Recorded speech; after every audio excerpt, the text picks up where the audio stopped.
Next, let's talk about Apache Mesos. Like Yarn, it's another resource negotiator, but Mesos is a little bit different. It's actually much more broad in its scope, so let's talk about it.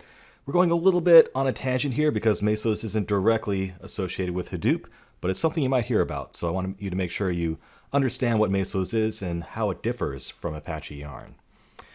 Now, Mesos is a project that came out of Twitter, and they're using it to manage their computing resources, all their data centers of computers at Twitter, presumably.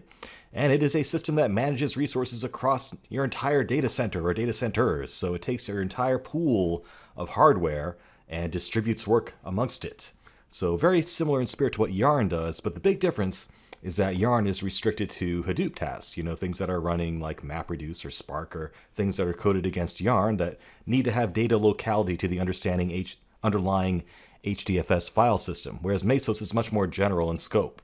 So it's made for just writing any old kind of application that needs to be distributed throughout a pool of computing resources. That could be long-lived resources like web servers or small little tasks that just need to run for a few seconds even.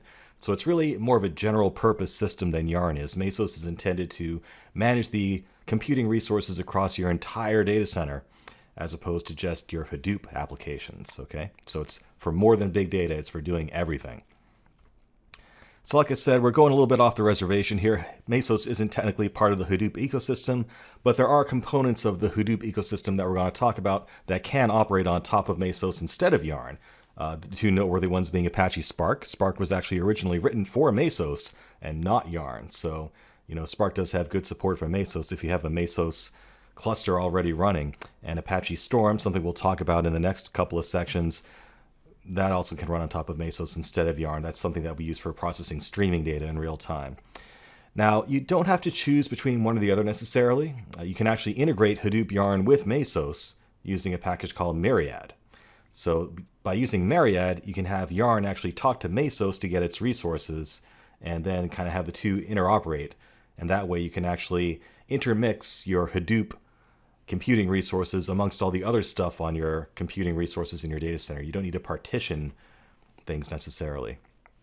So how does Yarn differ with Mesos? Beyond that, well, Yarn is what we call a monolithic scheduler. So with Yarn, you give it a job and Yarn figures out where to run it. And that's it. It's just that one transaction, okay? But with Mesos, it has this dual-tiered system. So with Mesos, you don't say, here's an app, go figure it out. Mesos just makes offers of resources back to you, to your framework. And then it's up to you, the person writing a framework, to decide whether to accept or reject that offer of resources from Mesos. And you also specify whatever scheduling algorithm that you want. So it's a two-tiered system. And it turns out this scales a little bit better. And it's what companies like Google and Twitter actually use. So when you're dealing with, massive computing resources and a massive amount of different kinds of jobs that are running at different lifetimes, that's a good approach to take. Now, Yarn, in contrast, is optimized specifically for longer analytical jobs like you see when processing big data and trying to extract meaning out of it on a Hadoop cluster. Mesos is built to handle that, but also long-lived processes like servers that just run forever and short-lived processes as well. So Mesos is just more general purpose.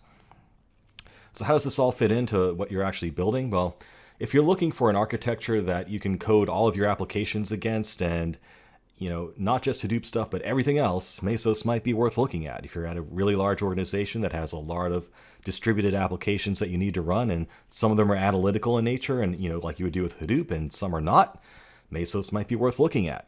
But you should also look at alternatives to Mesos too. Kubernetes and Docker containers are a very hot alternative these days. So that's also an alternative method for managing lots of containers that run your application across a larger cluster of computers. So Mesos isn't the only game in town there. But if all you care about is Spark and Storm out of the Hadoop world, and that's all you need to analyze your data in the big data sense, well, Mesos is an option because Spark and Storm can run on Mesos instead of Yarn. You don't need Hadoop necessarily to run Spark and Storm. But Yarn is probably still the better choice for those applications, especially if your data is stored on an HDFS cluster, because Yarn will make sure that you have data locality between your processes for Spark and the data that actually is distributed on Yarn. So it tries to make sure that the computing task that's processing your data is on the same node as the data itself, and that can be a very important optimization. Another thing is that Spark on Mesos is limited to one executor per slave, so every machine can only run one executor from Spark. Whereas with Yarn, it can actually run multiple executors per node. So in many cases, Spark on Yarn can be more efficient than on Mesos, even though it was originally built for Mesos.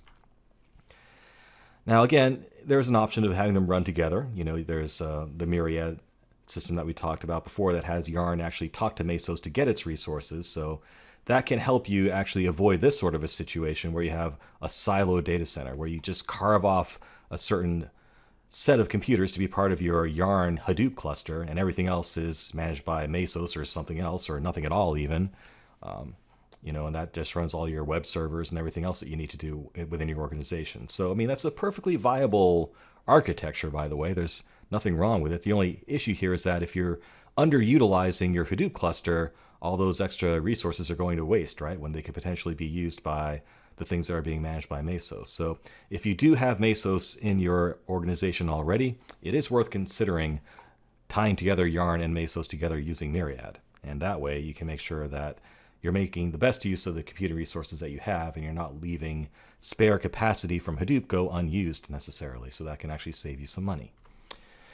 So again, if your organization is already using Mesos as its higher level framework for managing containers, then okay, it's worth looking at Myriad to see if you can actually integrate your Hadoop cluster with Mesos and make better use of the resources that your company has available to it. There's also a Hadoop on Mesos package for Cloudera, which is an alternative distribution to Hortonworks that bypasses Yarn entirely and just runs on top of Mesos instead. So that's also an option for you. But otherwise, probably not.